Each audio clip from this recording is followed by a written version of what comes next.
Hello everyone. Last video में हमने HRM का टॉपिक स्टार्ट किया हुआ था। आज हम उसको ही आगे प्रोसीड करते हैं। आज का जो टॉपिक है फर्स्ट वो ये है कि ऑब्जेक्टिव्स ऑफ एचआरएम, यानी कि क्या मेन ऑब्जेक्टिव हो सकते हैं एचआरएम के। वैसे तो बहुत सारे होते हैं, लेकिन अगर इसको हम ब्रॉडली क्लासीफाई करें तो दो ऑब्जेक्टिव में कर सकते हैं, प्राइमरी एंड सेकेंडरी। प्राइमरी का मतलब जो सबसे मेन है उनके, जो कि ऑर्गेनाइजेशन के अंदर करे जाते हैं, motivation, effective work group, selection and placement of employees, कि लोगों की सिलेक्शन करना, उनकी प्लेसमेंट करना, ये काम किसका होता है? एचआर मैनेजर का होता है। Manufacturing and distribution of product and services, कि प्रोडक्ट या सर्विसेज की मैन्युफैक्चरिंग करना, डिस्ट्रीब्यूशन करना कौन करता है? मैन पावर करती है। और मैन पावर की मैनेजमेंट कौन करता है? एचआरएम। तो यानी ये कुछ प्राइमरी ऑब्जेक्टिव्स थे। सेकेंडरी ऑब्जेक्टिव्स यानी कि जो प्राइमरी ऑब्जेक्टिव्स को सपोर्ट करते हैं, इसीलिए इनको हम सपोर्टिव ऑब्जेक्टिव्स भी बोल सकते हैं। कौन कौन से हैं वो? डिसिप्लिन अप्रोच, कि डिसिप्लिन मेंटेन करके रखना, क्रिएशन ऑफ टीम स्पिरिट, ये इसी से रिलेटेड है कि इफेक्टिव वर्क ग्रुप, उसके लिए हमें टीम स्पिरिट होनी चाहिए उनके अंदर, उसकी क्रिएशन करना।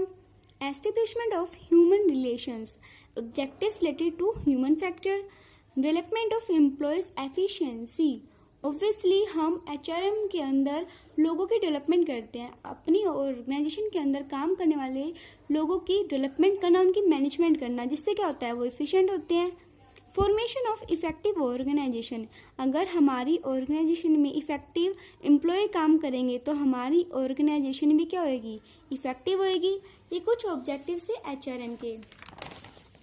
अब कुछ फंक्शंस करें कि कौन कौन से फंक्शंस हो सकते हैं, क्या क्या टास्क परफॉर्म करता है एचआर डिपार्टमेंट या फिर एचआरएम।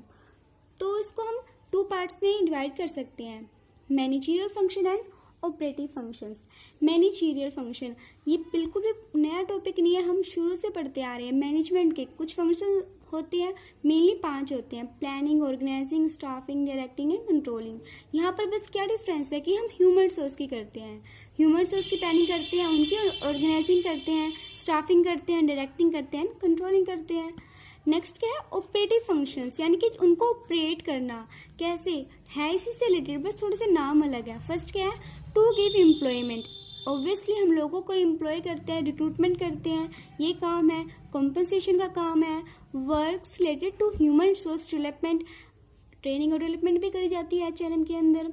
अदर फंक्शंस, कुछ फंक्शंस हो सकते हैं जैसे कि रिलेशंस, उनके जो रिलेशन अच्छे मेंटेन करके रखना उनके साथ।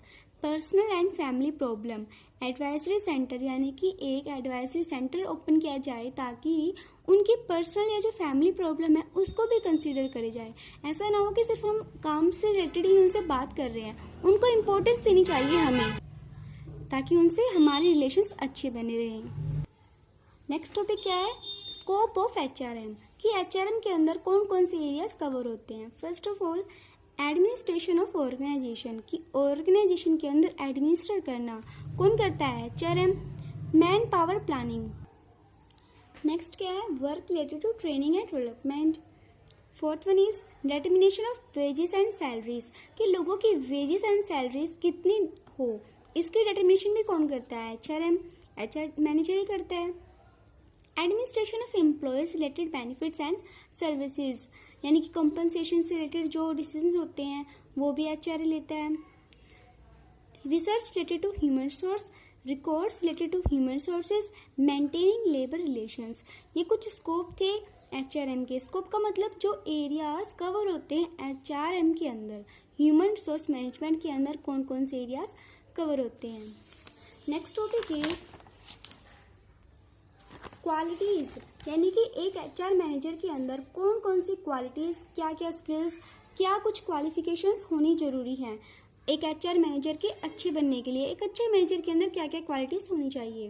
First of all organisation and managerial ability, latest technique knowledge, उसको लेटेस्ट टेक्निक नॉलेज होनी चाहिए, क्योंकि डे बाय डे टेक्नोलॉजी में चेंज आता रहता है, तो उसको उसकी नॉलेज होनी चाहिए। नॉलेज अबाउट एम्प्लॉयज़, कि हमारी ऑर्गेनाइजेशन में काम करने वाले जो एम्प्लॉयज़ हैं किस तरह का उनको काम दिया गया है और कितने वो एबल हैं, इस चीज़ की नॉलेज होनी चाहिए। Social responsibility, professional and experience, ability of prediction, prediction का मतलब कि उसमें इतनी एबिलिटी होनी चाहिए कि वो कुछ प्रेडिक्ट कर सके, यानी कि एस्टिमेट लगा सके। कोऑपरेटिव हो, सिंपैथी रखे अपने जो उसके एम्प्लॉयज़ हैं उनके लिए। अनबियास्ड का मतलब कि निष्पक्ष हो, किसी तरह का भेदभाव ना करे वो। विल पावर, क्योंकि एक मोटिवेटेड पर्सन ही दूसरे पर्सन को मोटिवेट कर सकता है, तो इसीलिए एचआर मैनेजर को खुद को मोटिवेट होना चाहिए, उसकी विल पावर स्ट्रॉन्ग होनी चाहिए। अदर्स, कुछ दूसरे फैक्टर्स क्या हो सकते हैं कि गुड हेल्थ, उसकी हेल्थ अच्छी हो, politeness, being humorous, sound mind, physique, ये कुछ क्वालिफिकेशंस थी जो कि एचआर मैनेजर के अंदर होनी चाहिए।